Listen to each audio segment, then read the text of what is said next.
Martin Fayulu, bonjour. Oui, bonjour. Nous vous trouvons ici à New Jersey. Pourquoi vous êtes ici, aux États-Unis? Je suis ici à New Jersey, à Princeton, simplement parce que j'ai été invité à l'université de Princeton depuis le mois de mars pour venir ici animer une conférence de débat avec les étudiants. Et ici, dans leur terminologie, ils appellent ça lecture. Donc, avec les étudiants, les professeurs aussi qui s'intéressent au Congo. Et donc, je suis venu pour ça. Et j'ai profité aussi pour parler à... Il n'y a pas beaucoup de Congolais ici, parler aux Congolais de Princeton et parler aussi aux Américains. Là où vous me voyez aujourd'hui, dimanche, je viens de parler à un groupe d'Américains pour leur faire comprendre ce qui se passe au Congo. Voilà ma raison d'être ici. Et à l'université, donc j'ai parlé du Congo depuis la traite négrière, le partage de l'Afrique du Congo donc à Berlin, l'État indépendant du Congo, les indépendances de l'Afrique et notamment celle du Congo et toute la période qui s'en est suivie et là où nous sommes aujourd'hui. Et votre thème récent, donc les discours développés par Martin Fayulu ces dernières semaines, c'est cohésion nationale, dialogue. Comment peut-on concrètement opérationnaliser la cohésion nationale en RDC? Mais écoutez, la cohésion nationale, c'est comme partout ailleurs. C'est d'abord les enfants du pays qui, normalement, devraient avoir l'amour pour leur pays. Ils devaient se dire patriotes. Et ils doivent se dire que notre pays est en difficulté. Et reconnaître ces difficultés et trouver les causes des problèmes qui minent le pays et se dire voilà ce que nous devons faire. Aujourd'hui, le pays est attaqué. Le pays est attaqué par l'extérieur. Et tout le monde le sait. Et j'ai développé ça parce que depuis l'existence, donc depuis, je vais dire, l'État indépendant du Congo et l'indépendance du Congo, on a voulu balkaniser ces pays. On a voulu balkaniser les pays parce que à Berlin, la conférence de Berlin était d'abord la conférence du Congo. On devait voir qu'est-ce qu'on fait du Congo. Et bon, les gens se sont mis d'accord pour dire non, conférence de Berlin. On a appelé ça conférence du Congo, on a parlé d'autres pays. On a donné ça à un roi qui n'avait pas beaucoup de puissance, un État indépendant. Donc un homme en slam, ça n'appartient à personne. Et donc cette idée-là est continue jusqu'à aujourd'hui. En ce sens, on a parlé de la balkanisation et aujourd'hui, cette idée de balkanisation, ce projet de balkanisation est en train de se concrétiser. Donc avec le Rwanda qui nous fait la guerre, qui veut prendre une partie de l'Est de notre pays. Et donc moi, je me dis, vu cela, que faut-il faire? Je dois continuer à réclamer, à dire que le pouvoir en place, c'est un pouvoir usurpateur, le pouvoir en place est illégitime, mais ça c'est connu, tout le monde le sait, je l'ai dit. Mais maintenant, à partir de là, qu'est-ce qu'on fait? À partir de là, je dis, il faut demain avoir un pouvoir légitime, désigné par le peuple congolais. Mais pour arriver à cela, qu'est-ce qu'il faut? Il faut avoir des élections crédibles, transparentes, impartiales et apaisées. Mais maintenant que le pays est en lambeaux, quelle est ma responsabilité? La première chose à faire, c'est recouvrer l'intégrité territoriale du pays. Et comment recouvrer cette intégrité? Il faut que les filles et les fils du pays se mettent autour d'une table et se parlent, se disent la vérité. La vérité, c'est quoi? Pourquoi nous sommes là? Qu'est-ce qui nous a amené à cette étape? Et dès qu'on discute de ça, et on se dit, bon, voilà, que faut-il faire? Mais lors de sa récente sortie médiatique, Félix Tshisekedi, on lui avait posé une question sur ces dialogues. Il avait, lui aussi s'était interrogé, je vais dialoguer avec qui? Martin Fayulu qui ne me reconnaît pas comme président, Joseph Kabila qui a pris les armes selon Tshisekedi, Moïse Katumbi, je vais utiliser le mot que le président de la République a utilisé, borderline, il ne sait pas maîtriser s'il est où et fait quoi exactement. Le président s'interroge. S'il y a dialogue, avec quels acteurs? Le président s'interroge. Mais Seigneur ne demande que ça. Donc il demande à parler, mais il a bien défini les choses. Avec quels acteurs? Avec les acteurs congolais. Mais on ne peut pas les reconnaître. Moi, je ne peux pas reconnaître le résultat des élections qui n'étaient pas élections. Je ne peux pas reconnaître les résultats d'un simulacre d'élection. On l'a dit. J'ai fait une conférence, de presse avec, je crois que vous étiez dans cette conférence de presse, par Zoom. J'ai fait une conférence de presse avec Moïse Katumbi et Anzoni, Floribert Anzoni, et nous avons dit que c'est un simulacre d'élection. Nous ne reconnaissons pas les résultats, mais il est la défaite. C'est ça le problème. Il est la défaite. Et il voyage au nom de son pays, il est là de défaite, mais maintenant que lui-même reconnaît qu'il n'est pas légitime. Il n'a pas reconnu ça. Non, il reconnaît qu'on ne le reconnaît pas. Si les personnalités les plus importantes politiques du pays ne les reconnaissent pas, c'est qu'il y a son légitimité. J'ai derrière moi une partie du pays. Les gens qu'il a cités ont derrière eux une partie du pays. Lui-même, il a une partie du pays. Donc, il y a un problème. Comme les gens ne reconnaissent pas sa légitimité et que le pays est en difficulté, le pays est attaqué, et c'est là où nous ne devons pas nos responsabilités et nous asseoir autour d'une table en se disant, voilà, vous avez une partie de l'autorité, telle a une partie de l'autorité, telle autre, ainsi de suite. Que faisons-nous? Mais le problème est que Martin Fayulu n'est pas entendu et ne sera pas entendu, vous le savez très bien. Il n'est pas entendu par qui? Vous avez déjà vu que au sein de l'opposition, presque tous les leaders ont rejeté cette idée d'aller en négociation actuellement. Et puis même au sein de l'Union sacrée, donc la coalition au pouvoir, personne ne veut de ces dialogues proposés. Non, je peux être d'accord avec eux, d'accord d'avoir un autre point de vue. Ça, c'est moi, je suis patriote. C'est ça que je demande. Être patriote, ça veut dire que j'aime mon pays. Je veux que l'avenir de mon pays soit clair. Je veux laisser quelque chose aux enfants de ce pays. Je ne travaille pas pour moi. Mon passé est connu, ma vie est connue, j'ai déjà fait ma vie. Donc aujourd'hui, ceux qui ne veulent pas la cohésion nationale, qu'est-ce qu'ils veulent? Alors, il y a des gens, j'ai entendu clairement qu'il y a des gens qui veulent que M. Nanga et son alliance Fleuve Congo arrivent à Kinshasa pour détrôner Tshisekedi. Donc, c'est-à-dire, l'AFC va venir avec le M23, avec le Rwandais, pour détrôner Tshisekedi. J'ai entendu des gens dire que non, ils ne peuvent pas s'asseoir autour d'une table avec Tshisekedi parce qu'il n'a pas respecté les deals. Mais ces deals-là, c'est quel deal qu'il n'a pas respecté, que je ne connais pas, qui n'est pas connu des Congolais? On demande que Tshisekedi et Kabila nous montrent les deals qu'ils ont signés. Mais même les camps au pouvoir n'est pas ouvert à votre proposition jusqu'à là. Mais nous sommes d'accord, mais les camps au pouvoir n'est pas d'accord. Pourquoi? Est-ce que Kabila, hier, quand nous réclamions quand on a dit le dialogue selon la résolution 2277, est-ce qu'il était d'accord? Il n'était pas d'accord. Oui, mais il y avait une contrainte populaire. Bien sûr, attendez. Ce qui n'est pas le cas aujourd'hui. Attendez, il est parti vite faire le dialogue avec Edem Kodjo, ok? Et nous lui avons imposé le dialogue de la CENCO, du Centre interdécésaire. Avec la protestation de la rue, et ce qui n'est pas le cas aujourd'hui. Mais ce qui n'est pas le cas aujourd'hui. Qui mène la protestation de la rue? Qui, à l'époque, il a fait cette protestation de la rue? Qui les fait aujourd'hui? Les rapports de force, Martin Fayulu. Qui les fait? Les rapports de force, c'est qui? N'est pas favorable à ce jour à l'opposition. Non, les rapports de force, c'est comment?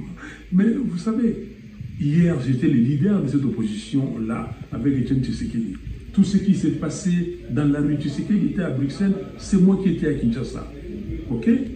Donc, quand j'ai reçu une balle, il n'y a pas quelqu'un d'autre qui a reçu une balle ici pour amener les gens dans la rue. C'est moi qui ai amené les gens dans la rue.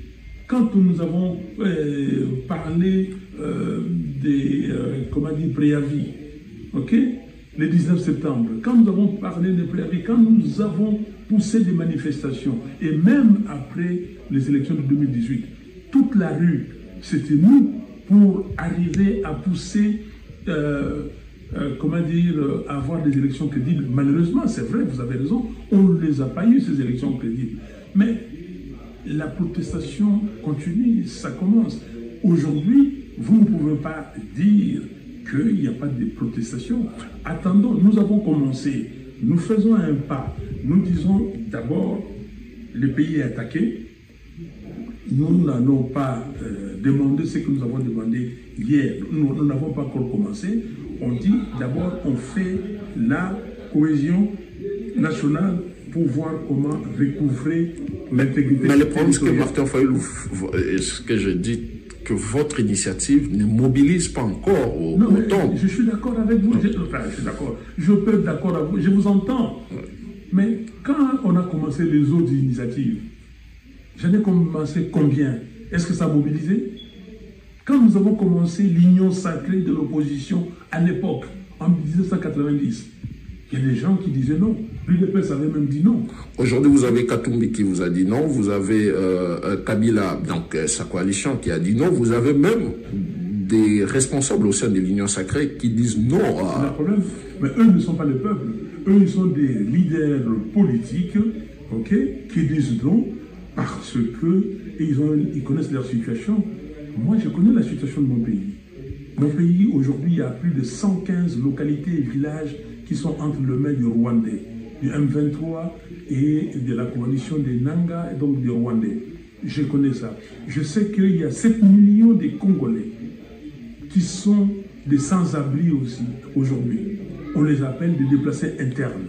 Je sais qu'il y a 10 millions, mon pays a perdu plus de 10 millions de Congolais. Il y a des génocides congolais. J'ai tout fait pour réclamer les génocides congolais. Et aujourd'hui, tout le monde au Congo parle des génocides congolais. Stanis Boujakera, dis-moi, quand je parlais des génocides congolais, le 2 août doit être déclaré, vous me disiez que personne ne vous suit. Aujourd'hui, on a inscrit ça, non? Oui ou non? Ok? Mais personne ne m'a suivi hier. Et je sais que dans mon pays, il y a des gens qui vivent sur le dos du pays. Il y a des détournements des deniers publics. Il y a la corruption endémique. Qu'est-ce que voulez-vous que je fasse? Je sais que dans mon pays, il n'y a pas le respect des droits de l'homme. Violation systématique. Vous avez entendu qu'on a arrêté des hommes politiques. On les a mis en prison, on les a sodomisés. Est-ce que c'est normal que les gens voient ces tableaux qui se dessinent au Congo et qui restent là en train de se dire que je ne veux pas, je ne veux pas. Je suis tenté d'être d'accord avec eux parce que c'est leur libre d'arbitre. Mais qu'est-ce qu'ils veulent? Donc, ceux qui veulent que M. Nanga, parce que certains d'entre eux disent que nous, c'est l'article 64. Je suis très étonné qu'aujourd'hui, certains parlent de l'article 64. Or, quand nous avons parlé de l'article 64 hier, on nous a tiré dessus. Quand nous avons parlé de l'article 64, on nous a enlevé de notre siège pour nous amener à la DENIAP. J'ai été amené à la DENIAP pour être amené en procédure d'urgence à Makala. Dieu merci, j'ai résisté. Quand on disait ça hier, ce qu'ils nous ont fait à nous, ce qu'ils ont fait à moi, je vais le dire, fermer pendant plus de 3 ans mon hôtel, parce qu'il se disait, Fayulu ne prend pas la corruption, on va lui fermer l'hôtel, et puis on va aller comme le chien de Pavlov, cette fois-ci il va venir. Ok? Quand ils ont fermé l'hôtel, quand ils m'ont tabassé comme du poisson pourri, quand ils ont dénié mes droits, qu'est-ce qu'ils ont dit?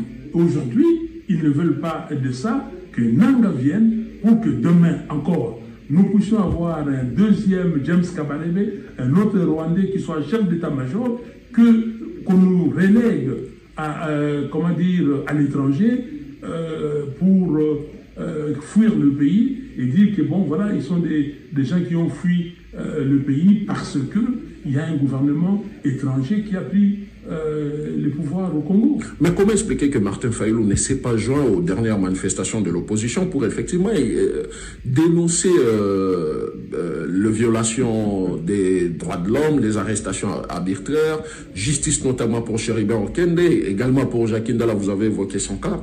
On n'a pas vu Martin Fayulu se joindre à ces manifestations, ni son parti politique. Mais en tant que journaliste, si vous posez cette question, mais est-ce que, monsieur Boujakela, si vous êtes sérieux, vous n'avez pas posé la question pourquoi les autres n'ont pas dénoncé l'assassinat devant notre siège d'un membre des décidés. C'est dans leurs différentes déclarations. Non. Je lu. Non. C'est dans leurs différentes déclarations. Dans la déclaration après, pourquoi ils ne sont pas venus au procès? Vous vous êtes posé la question, pourquoi les jours du procès, on n'a vu personne venir? Alors, qui a travaillé pour les gens qui étaient arrêtés? Toi-même, tu étais arrêté à Makala. Jean-Marc Kabounda Makala. Qui a parlé, qui a mobilisé les gens? Ce n'est pas moi. Quand Seth Kikouni était arrêté, regardez toutes les déclarations. Quelles sont les déclarations qui ont eu un effet comme les miennes? Ok? Alors, maintenant, quand les gens organisent leur manifestation, ils vous appellent la veille. Il faut poser la question. Ils m'ont appelé la veille. J'ai dit qu'écoutez, vous m'appelez, mais il y a des gens qui m'ont envoyé des choses. Vous m'appelez la veille. Ça veut dire quoi? Vous avez organisé les choses et vous m'appelez la veille. Je suis président d'un parti, je dois mobiliser. Si j'étais là, vous n'allez pas avoir 100 personnes. Vous n'allez pas avoir 100 personnes, 80 personnes, membres de la société civile, des mouvements citoyens et 20 politiques. Non, si ici c'était organisé, comme j'ai organisé Sani Boujakela, tout politicien qui a eu des problèmes au Congo, ok, il faut le voir, Diomi Ndonga a été emprisonné. C'est ce qui a étonné parce qu'on connaît votre engagement. Diomi était emprisonné. Lumbala a eu des problèmes. Je me suis, même à l'Assemblée nationale, toute personne, ok, tous ceux qui ont eu des problèmes, je me suis occupé et bien occupé. Il y a certains, j'ai même payé des avocats. Donc, et là, je suis les problèmes de cette. Je suis les problèmes de cette. C'est moi, j'appelle les Nations Unies, j'appelle, c'est-à-dire la MONUSCO, j'interviens auprès des organisations des droits de l'homme, je m'en occupe sérieusement et tout le temps. Qui a dit que avec ce qui s'est passé à Makala, il fallait libérer les prisonniers politiques pour, dans un premier temps, même les parquer chez eux, comme les mettre en résidence surveillée. Qui a dit ça? Alors, il est aussi question de réclamer justice pour Chéribin Okende lors de cette manifestation. Chéribin Okende, vous voyez des photos qui circulent quand j'étais avec Chéribin Okende. Mais Chéribin Okende, si Chéribin Okende, j'ai demandé pour Chéribin Okende qu'on fasse des marches. J'ai demandé, même quand l'assistant de Katumbi était arrêté, Salomon, ok? Quand Salomon était arrêté, j'ai demandé que nous fassions des marches. J'ai dit que, d'ailleurs, si Salomon ne sort pas, qu'on dise, mais on ne participe pas aux élections. C'est moi qui demande ça, ok? Mais il n'est pas de mon parti. Je ne dois pas prendre le leadership là où ce n'est pas moi. Et je vous dis simplement que il y a autre chose à faire dans le pays. Ce qu'il faut faire, si les gens cherchent le leadership, qu'ils les cherchent autrement. Il ne faut pas chercher le leadership avec moi. Pour revenir à la cohésion nationale, quels sont les axes prioritaires de votre plan? Très bonne question. La cohésion nationale, c'est pourquoi? La cohésion nationale, c'est demander 4 choses. La première, comment recouvrer l'intégrité territoriale de notre pays. Notre constitution, dans son article 63, dit que tout Congolais a les droits et les devoirs sacrés de défendre le pays et son intégrité territoriale en cas d'agression extérieure. Nous sommes agressés. Droits et devoirs sacrés. Donc pour moi, je vais exercer ces droits et je vais répondre à ces devoirs. Deuxièmement, Le pays est miné. Aujourd'hui, partout se des vols. Les trains de vie de l'État, c'est énorme. Les députés touchent des sommes fabuleuses. Et donc, c'est aujourd'hui 21 000. On a même parlé de 33 000. Okay? Les trains de vie de l'État, on vole partout. Comment réduire les trains de vie de l'État? Comment réduire le... Donc, c'est-à-dire la gouvernance. Okay? Troisièmement, et par pourquoi la gouvernance? Parce que récupérer cet argent et mettre dans l'armée et aider l'armée à récupérer, à recouvrer l'intégrité territoriale.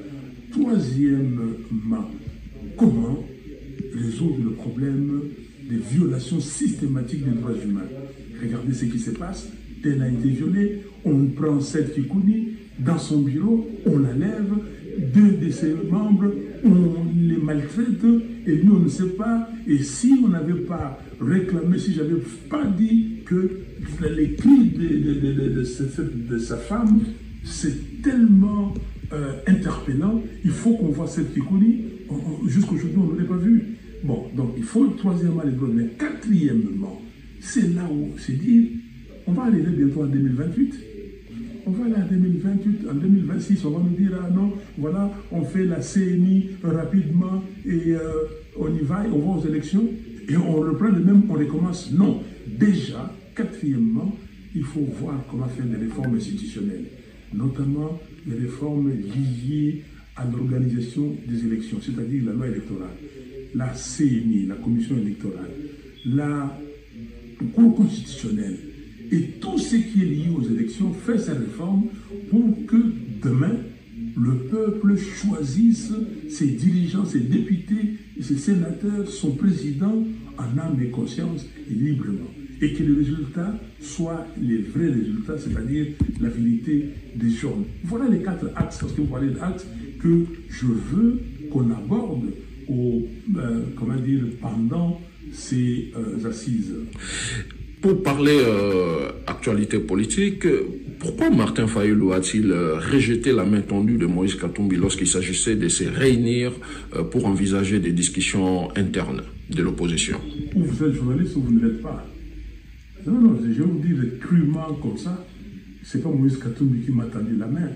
Cher ami, Moïse Katumbi était avec moi. C'est son parti qui vous a écrit. Non, mon parti ne m'a pas écrit.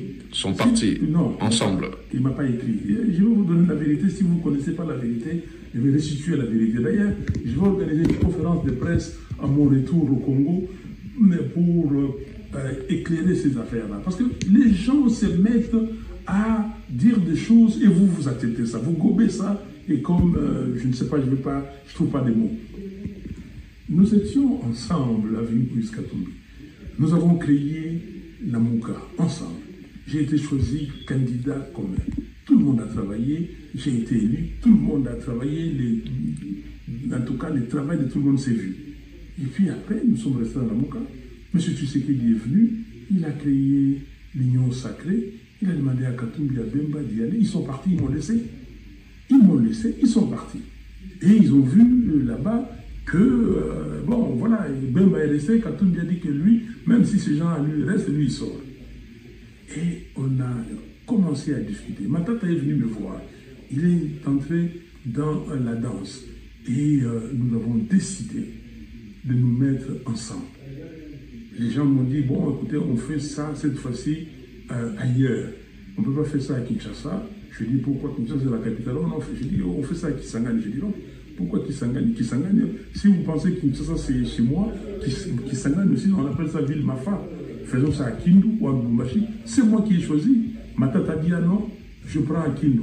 Je dis, mettez-vous d'accord avec Moïse. Ils se sont mis d'accord, on a dit Lubumbashi. Est-ce que le 13 avril 2023, je ne suis pas allé à Lubumbashi pour avoir cette réunion du 14 février où on a signé une déclaration claire disant que nous voulons des élections crédibles, transparentes, apaisées et inclusives. Et nous ne participerons pas à une parodie d'élection. Tant qu'il n'y a pas de fichier électoral audité par une firme fiable, nous ne participerons pas aux élections. Vous ne posez pas la question, où est passée cette déclaration? Je ne suis pas allé à Lubumbashi. Est-ce que je n'ai pas été critiqué, même parmi vous, certains d'entre vous, journalistes, oh oui, le président élu, qu'est-ce qu'il est parti faire dans le machine? Vous ne parlez pas de ça. Alors maintenant, pour revenir à ce que vous dites aujourd'hui et qui est transgressé, ok? Les gens de ITI, Transition Initiative, les Sud-Africains, qui nous avaient réunis à Pretoria en 2018, c'est par eux que nous avons réussi à avoir les candidats communs. Ils ont contacté chacun de nous. C'est eux qui ont contacté. Et ils ont dit, comme en 2018, d'envoyer les délégués. J'ai envoyé les délégués. J'ai envoyé 2 personnes. Ma délégation était conduite par mon secrétaire général, le professeur Devos Kitoko Moulenda. Arrivé là-bas, et l'idée c'était de préparer les terrains pour qu'après les leaders viennent. Le docteur Mukwege a envoyé Moleka et quelqu'un d'autre. De l'autre côté aussi, chacun a envoyé. Ok, donc 5. Les délégués, nos 5 délégués étaient là, 2, donc 10 personnes. Mais arrivé là-bas, ils disent que non, vous devez d'abord, avant de continuer, Fayulu doit présenter des excuses à nos leaders. Quelle excuse? Ah non, parce qu'il les a traités de voleurs patentés. Mais le professeur de Boskito a dit, mais vous êtes en train de vous amuser ou quoi? Nous sommes... Mais si c'était ça, pourquoi quand on était à Kinshasa, Monsieur Kamitatou, on s'est vu, on a voyagé tel, on était à l'ambassade de l'Afrique du Sud pour le visa. Pourquoi vous n'avez pas évoqué ça? Vous évoquez ici, Fayulu vous a jamais traité comme ça, en tout cas traité vos dirigeants. Oh non, Kamitatou dit qu'il a la preuve. Il balance l'audio. Dans l'audio, il ne sait même pas expliquer où Fayulu traite leurs dirigeants de voleurs patentés. C'est dans un cadre général où j'ai dit à qui quitte, mais ça ne concernait pas leurs dirigeants. Oh non, on passe. Non. Kitoko dit, parlons de ça. Vous ne pouvez même pas justifier ce que vous dites. Ok? Ah non, Fayulu ne peut pas, vous ne pouvez pas siéger avec nous, vous mettez de côté. Mais vous me dites pourquoi vous n'avez pas répondu à l'appel de Katumbi. Cher ami, il ne faut pas s'amuser avec les informations. Est-ce que vous ne me dites pas qu'est-ce qui s'est passé à Pretoria? Pourquoi on a écarté les délégués de Fayulu? On a écarté les délégués de Fayulu. Ça, c'est avant les élections. Mais c'est ça, oui, c'est avant les élections. Mais on vous parlait de quoi? C'est avant les élections, on les a écartés. Et c'est comme ça qu'ils ont piégé les gens de Mukwege. Ils ont dit que non, Katumbi, candidat commun. Après, ils ont commencé à se disputer eux-mêmes. Mais ils ne sont pas partis pour ça. Et ça, personne n'a jamais parlé de cette supercherie. Et vous voyez que nous, des menus frétins, des choses comme ça, on ne s'en occupe pas. Parce que, s'il vous plaît, parce que nous savons, nous connaissons notre poids. Et des bêtises comme ça, on ne s'en occupe pas. Mais ils sont revenus. Est-ce qu'ils ont eu un candidat commun? Est-ce que ce groupe-là qui est resté les 4, ils ont eu un candidat commun? Ils ont commencé à se discuter. Est-ce qu'aujourd'hui, là où nous parlons, ils sont toujours ensemble? Vous ne parlez pas de ça? Et après les élections, il y a eu des discussions que les camps Katumbi voulaient autour du porte-parole de l'opposition. Non, mais attendez, monsieur Boujaki, là, vraiment, vous voyez comment vous dirigez les débats. Alors, vous deviez commencer, moi je vous rappelle, vous devez commencer par, mais vous n'avez pas compris, après les élections, vous avez signé 2 déclarations avec M. Katumbi et les autres candidats présidents. De ces déclarations, la trame, c'est quoi? Que nous n'acceptons pas les simulacres d'élections et les résultats sortis de ces simulacres. 1. Deuxièmement, vous avez animé une conférence de presse via Zoom où il y avait des journalistes de Jeune Afrique, RFI, France 24 et les autres, Top Congo et ainsi de suite, où vous et Katumbi et Floribert Anzorini, vous avez dit que nous rejetons ces simulacres d'élections et les résultats. Et nous ne participerons à aucune institution de ces élections. Vous ne posez pas cette question? Comment voulez-vous un homme logique peut accepter, peut dire que je n'accepte pas le produit de ces simulacres d'élections et que demain on dit qu'on accepte les porte-parole de l'opposition. Oui, mais c'est la même chose. Vous avez dit Tshisekedi est la présidente des faits, mais aujourd'hui, vous dites qu'il est possible de voir comment dialoguer pour amener la cohésion nationale.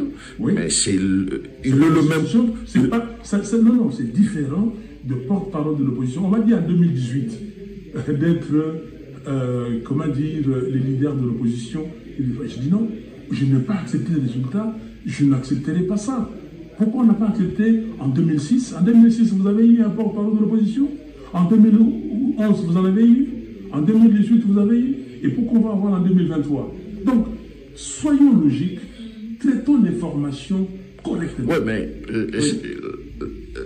la logique voudrait également que vous ne négociez pas avec Tshisekedi, que vous ne reconnaissez pas comme président. Non, c'est pas la logique. La logique voudrait dans ces cas que Zelensky ne discute pas avec Poutine. Non, s'il vous plaît. Et le problème, c'est que je ne vais pas vous enseigner la politique. Vous connaissez la politique parce que vous suivez la politique. Tout dans notre pays, tout dans le monde, c'est des discussions. Sinon, ce qui se passe en Israël, en Gaza, ou en Palestine aujourd'hui, ça va se terminer comment?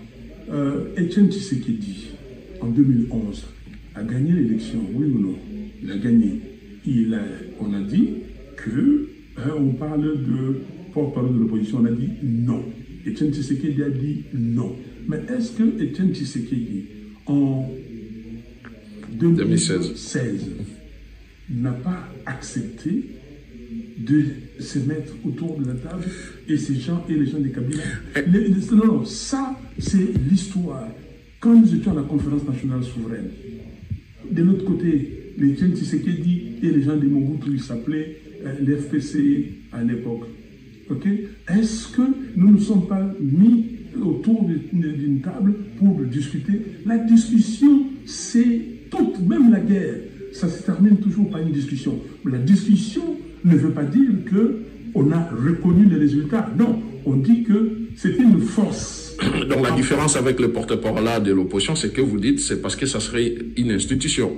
Mais la différence, le porte-parole là, parce que ça vient des simulacres d'élections, des résultats truqués que nous avons dit non. Aujourd'hui, c'est comme un coup d'État. Ils ont fait un coup d'État. Pourquoi on dit hold-up?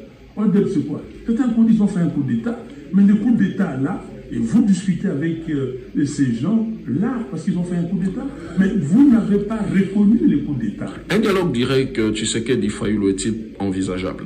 Je n'envisage pas ça simplement parce que je trouve ça sans intérêt, étant donné la classe politique que nous avons, des commérages. Ok? Les gens ne comprennent pas. Non. Si Fayulu discute aujourd'hui avec Tshisekedi, on va dire que Tshisekedi a payé Fayulu.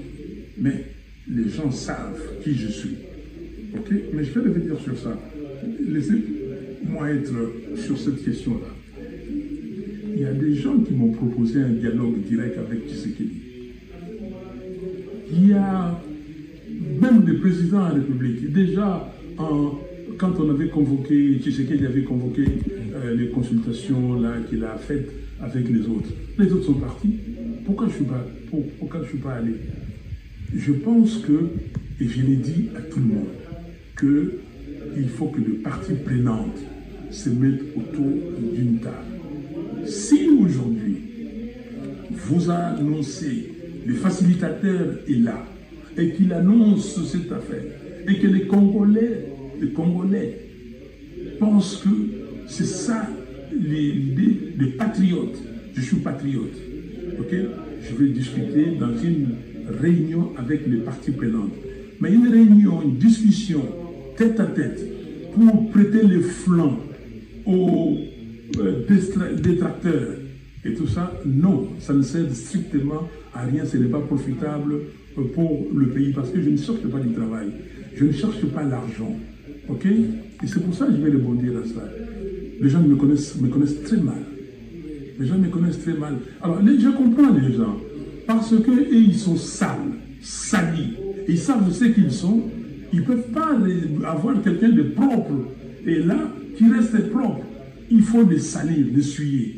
Monsieur Boujakira, Moi, j'ai suivi la France, comment on appelle ça, TV5 Monde, a posé la question à un candidat qui a gagné l'élection au Gabon. OK? Et on lui dit, monsieur, je ne vais pas citer son nom ici, on dit que pourquoi vous ne réclamez pas votre victoire? Monsieur dit que moi je ne réclame pas la victoire, et c'est le peuple. Il dit que non, parce qu'on apprend que tel vous a donné 10 milliards de francs CFA. OK? C'est le jeune Afrique qui a dit ça. Vous avez suivi ça? OK? Mais maintenant, les gens qui disent que Fayoulou a reçu 5, 13, 15 millions de dollars, mais il n'y a pas de preuves. Parce que ce monsieur-là, comme je suis vu, on a dit que quand quelqu'un te donne 5 millions de dollars, 15 millions de dollars, il n'y a pas un seul monsieur, il n'y a pas un seul individu, un chauffeur qui a vu des cartons mettre. Bon, maintenant les gars sont allés très loin.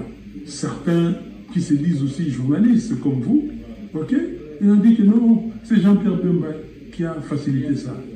Bon, maintenant, est-ce que vous, journalistes que vous êtes, vous ne pouvez pas les tracer, aller demander à Jean-Pierre Bemba? Mais on vous cite. Je n'ai jamais entendu quelqu'un aller voir Jean-Pierre Bemba pour lui dire, mais c'est vous qui avez amené l'argent à Fayoulou. Parce qu'on vous cite. Pourquoi donc ça? Non, nous, on n'est pas là à suivre les caméras. Non, vous n'avez pas, mais vous êtes journaliste. Vous pouvez aller le faire. On reste dans le fait. Journalisme. Nous, on reste dans le fait. Non, bien sûr. On reste dans le fait. Journalisme, ça veut dire quoi? On reste dans le fait. Vous savez, journal, ça veut dire jour. Les faits qui passent au jour le jour. Vous restez dans les faits, mais on continue à colporter ça. En quoi votre démarche, Martin Fayoulou, se distingue-t-elle des initiatives précédentes? Lesquelles initiatives? Ça ne se distingue pas parce que les initiatives précédentes, si vous voulez parler... Oui, les initiatives précédentes, on a par exemple, vous l'avez évoqué ici, Tshisekedi qui avait convoqué tout le monde, tous les acteurs, quand il fallait mettre fin à la coalition avec Kabila. Ouais. Et donc voilà, c'est déjà ça une initiative. C'est de cette initiative qu'on a aujourd'hui l'union sacrée. Non, l'initiative précédente, c'était une initiative de partage du pouvoir. Il a appelé les gens, construire une union sacrée. Et j'ai dit aux gens que le parti unique est prohibé au Congo. C'est punissable. Okay? C'est une trahison. Okay? Ça se distingue par rapport à ça. Là, c'était le partage du pouvoir. Ils se sont partagés le pouvoir, mais ici, il ne s'agit pas du partage du pouvoir. Donc, au terme de si jamais votre initiative aboutissait positivement, donc au terme de ces dialogues, de cette discussion autour de la cohésion nationale, vous n'êtes pas demandeur, voilà, d'un quelconque partage. Il n'y a pas de partage du pouvoir. Quel est le pouvoir? D'une responsabilité. Mais quel pouvoir, Stanis, je dois avoir? Le président kenyan, Kenyatta est venu avec son frère Raila Odinga le 24 janvier 2019 lors de la prestation des serments, premier serment du pouvoir de Jorbé de Tshisekedi. Il est venu, il m'a fait appeler. Il a laissé une délégation de gens pour venir me voir avec l'ambassadeur du Kenya au Congo. Bazaïba est témoin, Pierre Lombi à son âge, à son âme, il n'est pas là. Mouzito est témoin. Ok? Nous étions là, ils sont venus me voir, ils ont dit que, bon, voilà, ils ont tout fait et ils sont porteurs de message que je sois vice-président. Je prie la Constitution de la République, je dis, voici cette Constitution. Où est-ce que c'est écrit qu'il y a un vice-président? Ils ont dit non, non, même Premier ministre. Je dis non. Ok? Attendez, je dis non. Et c'est les groupes. Quand un de vos confrères a interviewé, a posé la question, et c'est Pierre Lumbi qui a répondu, qui était mon directeur des campagnes. On dit que Tshisekedi a tendu la main, Pierre Lumbi a dit qu'on ne prend pas une main sale. Okay? Comment mener une opposition efficace sans la présence des députés au sein des institutions? S'il vous plaît, terminons cette affaire. Il faut vider les questions. Hein? Cher ami, vidons les questions. Là, on a dit qu'on ne prend pas une main sale.